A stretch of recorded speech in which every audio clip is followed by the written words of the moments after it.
देश का प्रधानमंत्री मुस्लिम है। हमारा प्रधानमंत्री मेरे को मिली है इन्फॉर्मेशन मुस्लिम है। यहाँ के स्थानीय एमएलए ने ये कहा है कि अगर ऐसे इसके बारे में अगर कोई पुष्टि नहीं की गई या कोई मामला सामने नहीं आया तो 1 जुलाई को जो है हम लोग मुमरा बंद रखेंगे। मैं इसके सख्त खिलाफ हूँ। मुसलमान है तो मुसलमानों को क्या मतलब मदरसे और मस्जिदों में इसीलिए भेजा जाता है हिंदू की लड़कियों को लेकर आना है, कैसे उनको धर्मांतरण करवाना है।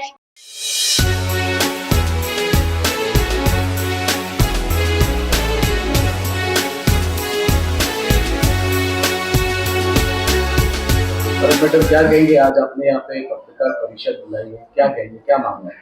अस्सलाम वालेकुम।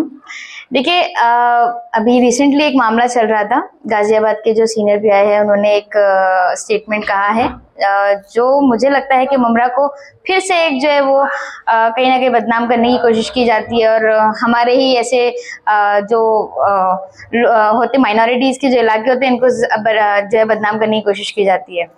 तो सबसे पहली बात तो मैं ये एक सवाल उठाना चाहूँगी इस बात पे कि एक सीनियर पीआई जिसने ये स्टेटमेंट दिया कि मुमरा से 400 लोगों का जो है वो धर्मांतरण हुआ है, ठीक है। कल को मैं अगर बोल दूं किसी ऐसी नॉर्मली डिस्कशन में या कहीं पे बोल दूं या उनको एक रिकॉर्डिंग हो गई, कल को मैंने बोल दिया कि भाई देश का प्रधानमंत्री मुस्लिम है, तो क्या तुम उसको रिलीज कर दोगे? क्या तुम उसको बता दोगे और उसको बोलोगे कि हाँ अब इसके ऊपर इन्वेस्टिगेशन चालू है? देखिए आपको ये सोचना चाहिए था कि आप एक सीनियर पीआई है, ठीक है। आपने ये स्टेटमेंट देके आपने जो अपनी कैपेबिलिटी पे क्वेश्चन खुद रेस किया है, तो आपको ये चीज सोचना चाहिए था करने से पहले। तो ये चीज नहीं होती क्योंकि ना कैसा है, ये जो बहुत बड़ा मुद्दा है धर्मांतरण का, और मुमरा एक ऐसा इलाका है, अगर आप रेती बंदर से घुसोगे तो जो पंजाब का मुमरा नंबर जो 2 नंबर का दो नंबर बोलते हैं मुमरा 2, वहां से स्टार्ट करेंगे तो गुरुद्वारा, आगे हमारे पास जो है मुंबा देवी मंदिर है, फिर आगे मस्जिद है, जैन मंदिर है। तो हमारे पास जो ये मुमरा जो है ना वो सेक्युलरिज्म का एक्चुअली एक मिसाल है, एग्जाम्पल है, जहाँ पर लोग जो है वो मिलजुल कर रहते हैं। और आप ऐसी जगहों पर अगर उंगली उठाओगे तो फिर इसके ऊपर जो है वो कार्रवाई होनी चाहिए हमारे हिसाब से। और ये ऑनलाइन गेमिंग का जो मामला सामने आया है, इसमें शहनवाज का नाम सामने आया है, पूरा परिवार जो है फरार है, उसकी मां को हालांकि बुलाया भी गया था, लेकिन अभी तक शहनवाज जो है पुलिस गिरफ्त से बाहर है।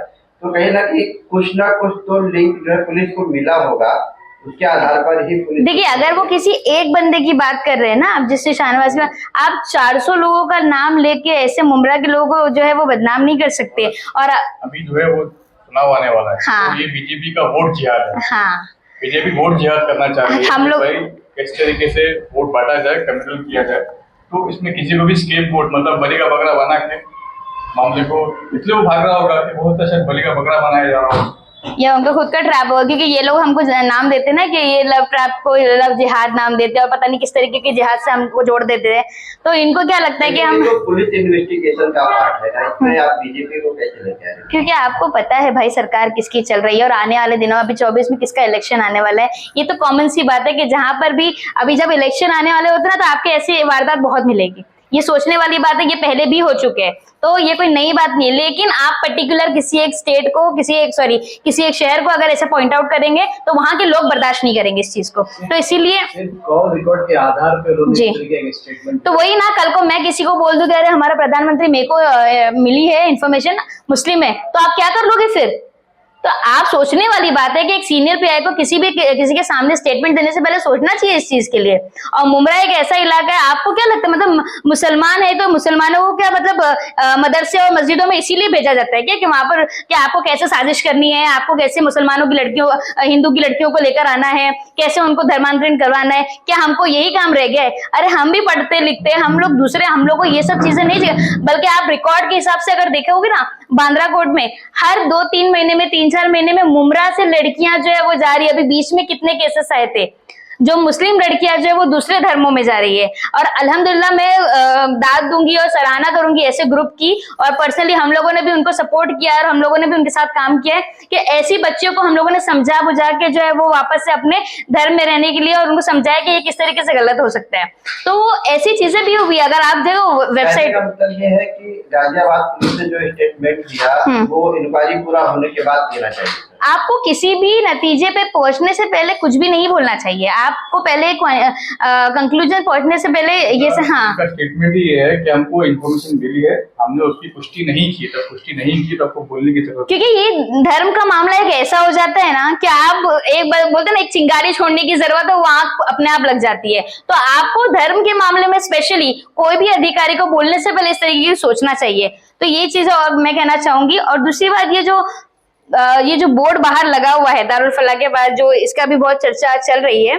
देखिए, मैं कहती हूँ कि ना हर रिलीजन को जो है वो आजादी है अपने मजहब को बताने की, ठीक है, चाहे वो लिख कर, पढ़कर, अनाउंसमेंट करके या किसी भी तरीके से।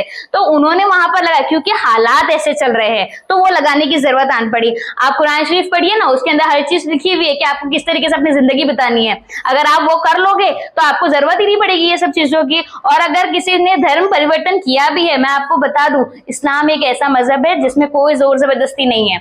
इंसान अगर अपनी समझ से लेता है तो वो अगर चाहता है धर्म में आना तो बिल्कुल आ सकता है। हमारे इस्लाम में यहाँ तक कि नबी सल्लल्लाहु अलैहि वसल्लम ने एक वाकया मुझे याद है, वहां पर उन्होंने कहा था कि आपने अपने माँ बाप से परमिशन ली, आपने इनसे परमिशन लिया, आपने उनसे पूछा। तो हमारे यहाँ पर ये सारी चीजें आप बोल नहीं सकते ऐसे कि जोर जबरदस्ती, हमारे इस्लाम में जोर जबरदस्ती है ही नहीं। तो ये आप किसी भी तरीके का स्टेटमेंट, बस ये हम लोग इसकी जो है वो कड़ी निंदा करते हैं। और इस अगर मैं और हाँ, एक और बहुत इंपॉर्टेंट बात, यहाँ के स्थानीय एमएलए ने ये कहा है कि अगर ऐसे इसके बारे में अगर कोई पुष्टि नहीं की गई या कोई मामला सामने नहीं आया तो 1 जुलाई को जो है हम लोग मुमरा बंद रखेंगे। मैं इसके सख्त खिलाफ हूँ, क्योंकि मुमरा बंद रखने से क्या फायदा होगा आप बताओ। क्या गाजियाबाद के जो सीनियर पे आए वो मुमरा के सबको सॉरी बोलने वाले हैं या माफी मांगने वाले हैं? आप जो है वो ऑफिशियली काम कीजिए ना। आप में आगे डीआईजी, आईजी है, सीएम है, सबके पास जाइए और उनसे बात कीजिए कि हमारे शहर को इस तरीके से बदनाम करने की कोशिश की जा रही है, इसके खिलाफ जो आप कुछ स्ट्रिक्ट एक्शन लीजिए। तो आप इस तरीके की बात कीजिए। आप बंद करके आप क्या साबित करना चाह रहे हो? वही पब्लिसिटी स्टंट। अरे मेहरबानी करो, कुछ ऑफिशियल काम तो करो। कुछ तुम्हारे टेन्योर का 1 साल बाकी है, कुछ तो अच्छा काम करो। तो बस यही कहना है। मुस्लिम लीग पार्टी, जिस तरह से आप कह रहे हैं कि यहाँ के विधायक को कानूनी तौर पर काम करना चाहिए, जी, तो मुस्लिम लीग पार्टी इस मामले में क्या कानूनी कार्रवाई कर रही है? कानूनी हम लोग जो है, हमने स्थानीय विधायक जो है उनको हमने यही हम लोग बोलना था कि आप जो है, आप क्योंकि यहाँ विधायक हो, आपके शहर की बात है, तो आप बोल सकते कि भाई आप मुस्लिम स्तर जो चलने वाला आगे, आप उस तरह की बात कर सकते हो। हम लोग भी अपनी तरफ से आईजी, डीआईजी को लेटर लिखेंगे, बिल्कुल लिखेंगे। वो तो हमारा काम हम वो करते हैं। लेकिन एक विधायक जब वो चीजें उठाता है तो उस चीजों को संज्ञान जल्दी लिया जाता है। यूपी सरकार या महाराष्ट्र सरकार के पास, किसके पास आप लेटर देंगे? हम तो हमारी सीएम को बोलेंगे, अब वो सीएम देखे आगे क्या करना है। इस 400 धर्मांतर की जांच के लिए एनआईए को भी इसकी जांच की जिम्मेदारी दी है, उसको लेकर क्या करें? आप किसी को भी दे दो जांच के लिए, 4 लोग भी, एक लोग भी नहीं मिलने वाले कि जिसको फोर्सफुली ट्रैप करके ये किया। अच्छा, मेरे पास एक एग्जांपल है। वसई का जो है एक मामला, धर्म परिवर्तन का ऑडियो क्लिप भी वायरल हो रही है, उसमें एक लड़की बता भी रही है, किसी से मदद की गुहार लगा रही है, उसके बारे में क्या कहना चाहिए? मैं ये एग्जांपल देती हूँ। केरला स्टोरी सबने देखा है। केरला स्टोरी का जब चल रहा था, कितने हजार लोगों के बारे में बात हुई थी? 32,000। और मुस्लिम लीग ने 1 करोड़ का इनाम रखी थी कि अगर वो 32,000 का डॉक्यूमेंट किसी ने लाके यहाँ जमा कर दिया तो 1 करोड़ का इनाम देंगी मुस्लिम लीग उसको। वो टेबल, वो डेस्क सुबह से लेकर शाम तक खाली थी। तो इस तरीके के वायरल होते रहेंगे वीडियो, इस तरीके की चीजें आती रहेगी सामने जब तक सेंट्रल गवर्नमेंट के इलेक्शंस नहीं होंगे। तो मेहरबानी करें, इस चीज को जो है ना, इस ट्रैप से बचने की कोशिश करें और अपने आप को जो है ना, अपने स्टेट को अच्छा रिप्रेजेंट करें। और मैं उम्मीद करती हूँ कि यहाँ के जो अधिकारी जैसे एमएलए, एमपीज हो गए, इन चीज को इस सब चीजों के लिए जो वो स्ट्रिक्ट एक्शन लेना चाहिए।